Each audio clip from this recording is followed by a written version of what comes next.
Alright. Sorry for the delay there. Damn, this music's loud. Hold up.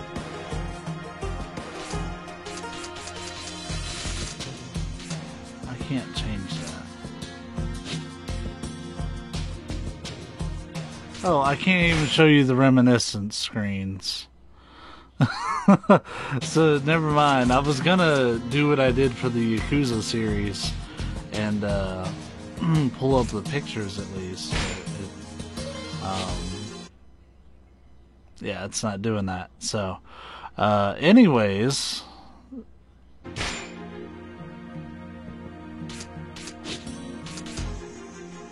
alright, so, we're gonna walk through the ending really quick and talk about it. I'm gonna go through everything that we learned and then give kind of my overall impression. This isn't gonna be as long as the other ones because, to be honest, there's really not that much to talk about. So where we left off in session 8 was getting ready to wait for Nadai to show up to Sphere City. So when when you say yes to the attendant, she's like, cool, alright. It time skips to towards the evening, and hey, guess what? Nadai shows up. He's in his full kill armor with the exception of his mask. And Kisana shows up and basically he's like, yeah, well, I gotta kill Yuria in order to save the world. That's what I had to do with your mom. And Kintro's like, fuck you, you're not killing her, because he shows up. So then him and the Dai fight, and to be honest, it was a really easy fight. He he only took about half of my health, but I fucked up on a QTE like during like his death sequence, so it actually hurt me a lot, and I had to redo the QTE sequence. It was dumb.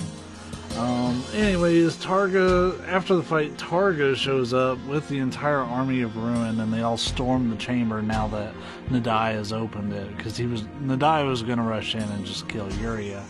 And Ken's about to rush off after him, but lo and behold, Jaeger and Lyra show up, and Jaeger holds Kisana hostage with his shotgun, and Lyra holds Nadai hostage with a knife. It turns out that they wanted revenge against Nadai and worked their way into positions of power, so that way, they could eventually find out where Nadai was, so that way Jaeger could keep an eye on the entrance of the city, Lyra could keep an eye on the people, and Targa joined the Army of Ruin, so that way he would be able to get information out in the wasteland. The reason that they wanted revenge was that Nadai had either killed or incapacitated their fathers since they had learned the secret to Sphere City. There was a military base and had nukes and stuff. It turns out that that's really only true for Jaeger and Lyra. Jaeger's father was actually just straight up killed because of it, and Lyra and Targa, I keep wanting to call him Tager, but Targa's, their fathers actually got hit with Kyo's technique that turned them into zombies, and they were in the Curse Village. That's why Jaeger ran off like he did, because he had seen their fathers, and that just kind of confirmed that everything they've been doing for the last 3 years was justified, at least at the time.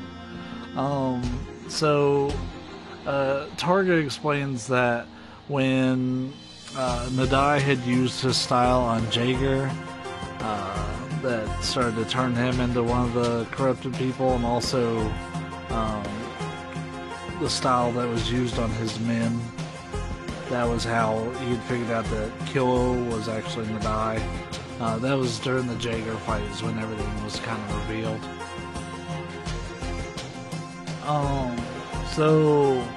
It's revealed that, Jaeger's father is named Raja. I'm reading from my notes, but I kind of went out of order.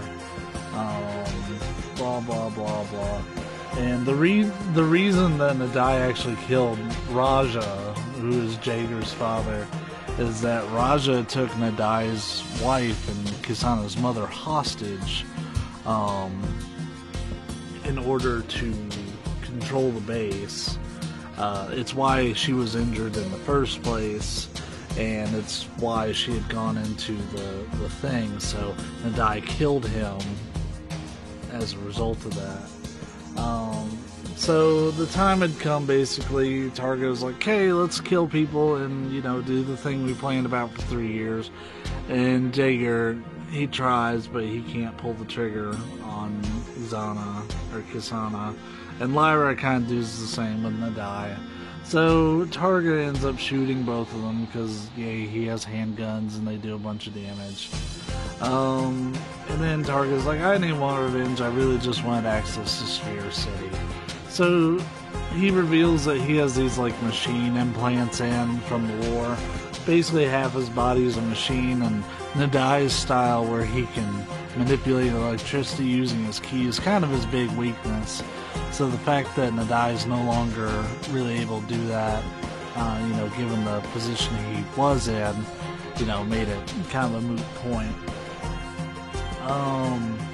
Nadai sneaks and steals one of Targa's guns, but just gets shot by Targa with another gun because he has a million of them. So pretty much everybody except Kisana and Ken have been shot at this point. Targa rushes in, and Ken kind of gives Jaeger a nod, even though Jaeger ended up being kind of a piece of shit, and rushes in after Targa. And then there was this gigantic gauntlet where I killed probably over 50, maybe even 75 dudes.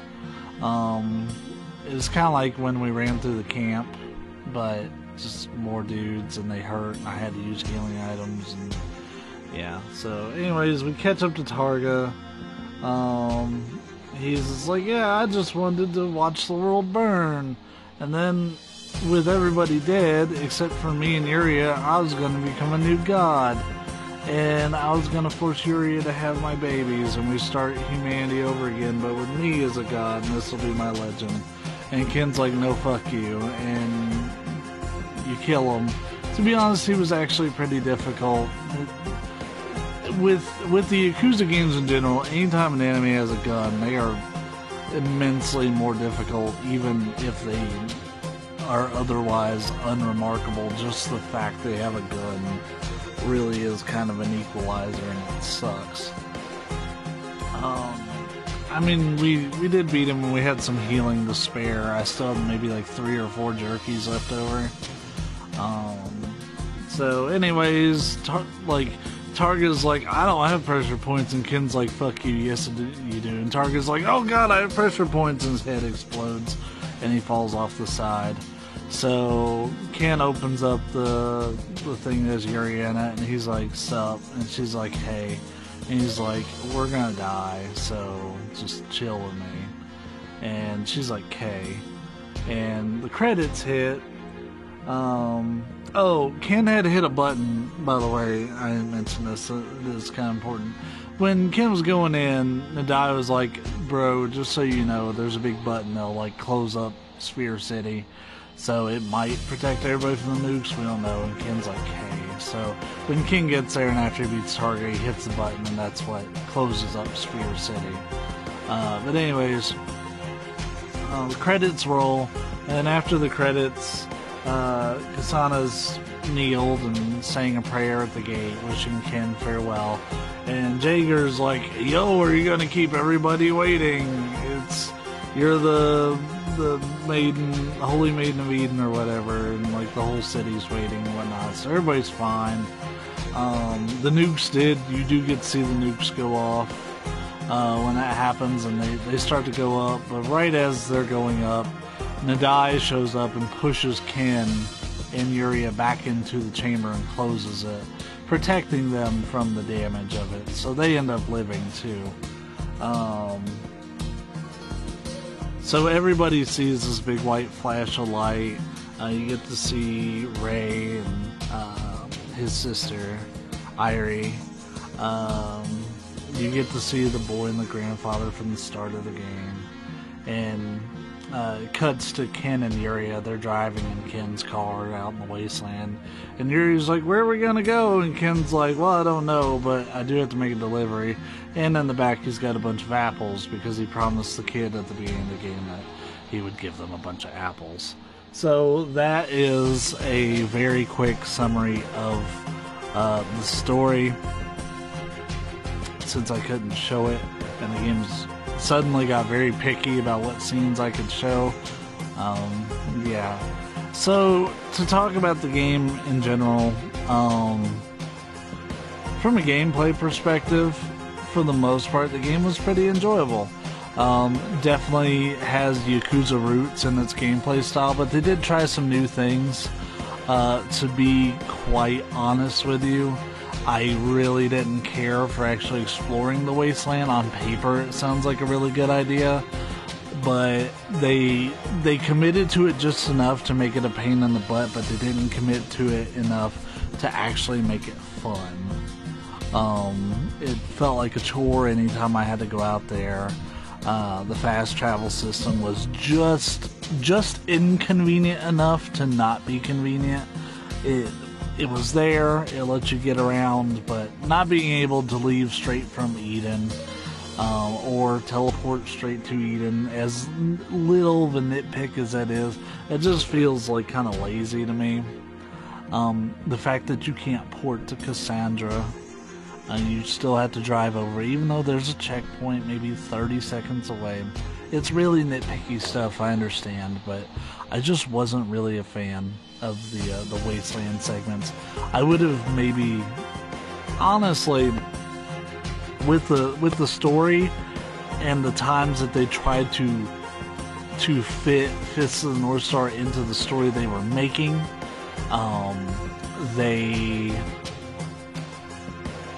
they had a couple of hits but a lot of misses. However, whenever they could like kind of do their own thing, it was fairly compelling. For example, honestly, the ending sequence here, even though I kind of just blitzed through it in my explanation of it, that's probably the most compelling writing they've had in this entire game. As someone who has watched all of Fists of the North Star, and I do consider myself a fan of Fists of the North Star, I appreciate the game, and as a fan, I loved all the fan service. But if you are coming into this game without any Fists of the North Star knowledge, or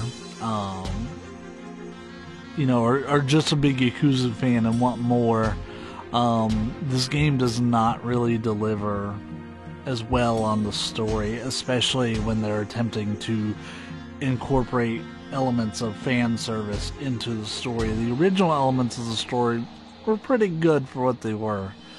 And to be honest, people don't really watch Fists of the North Star for a super compelling story. But I think that's probably the biggest knock on the game. If I had to give a recommendation for the game overall, I would say if you can rent it or find it really cheap, I think that's the best way to play it. I don't regret buying it the day it released, as both a fan of Yakuza and a fan of Fists of the North Star, but I do have to admit that overall this is weaker than what I would have come to expect from the Yakuza game. Though as a Fists of the North Star fan, it's a fairly good treat. So I would just say the game's really okay. Going around in Eden was probably the best part, and I think if I could have made changes to the game and how it does its thing. Hey there, Ish. Yeah. Well, whatever. You said ignore it, but I'm gonna acknowledge you anyways. I think if I would have done the game, if I could have put a direction to this game, I honestly would have just rather them have done kind of a summarized version of the actual Fist of the North Star story. So less on the original elements and more, I would have just liked the retelling, like they kind of were going that direction when you fight Shin at the beginning. But then they just kind of shoehorned everything in and just kind of, hey, we got Jagi, and hey, we got Rao or Kaio, and or not Kaio, but just Rao. You know, we got everybody in. It kind of felt like they're just checking things off. So I would have maybe preferred them to go through the actual story, at least up through the end fight with Rao. They don't have to necessarily go into the end with Kaio and crossing the sea and you know, all that. They don't necessarily have to do all that, even though that is where we really get to see the transmigration of Soul Technique grow. I think I would prefer that. I would prefer for the Wasteland, honestly, instead of free roaming. If they're going to do a free roaming element, let me actually free roam. Don't put me on such a harsh limitation of you have to manage fuel and there's constantly bandits driving around. Like, it doesn't have to be so big if it's going to be so empty. And filling it with bandits that, you know, granted you throw like 40 at me, but I'm fucking Kenshiro, I'm gonna blow up their heads anyways. So if they were gonna do a Wasteland, I would prefer maybe a smaller Wasteland that was actually more packed, and that had kind of the same atmosphere as going around town. They could have kept the car, but it feels like they tried to hit a middle point that doesn't really work for me. But yeah, overall, I think I can just say the game's okay, and it's worth checking out if you want, if you can find it like cheap. As a Fist of the North Star fan, I loved it. You know, even though they did kind of go through a checklist, being able to punk Joggy, that made me immensely happy. Seeing my boy Ray, like, Ray was one of my favorite characters watching the show, and being able to, you know, hang out with him a little bit and do some stuff was cool.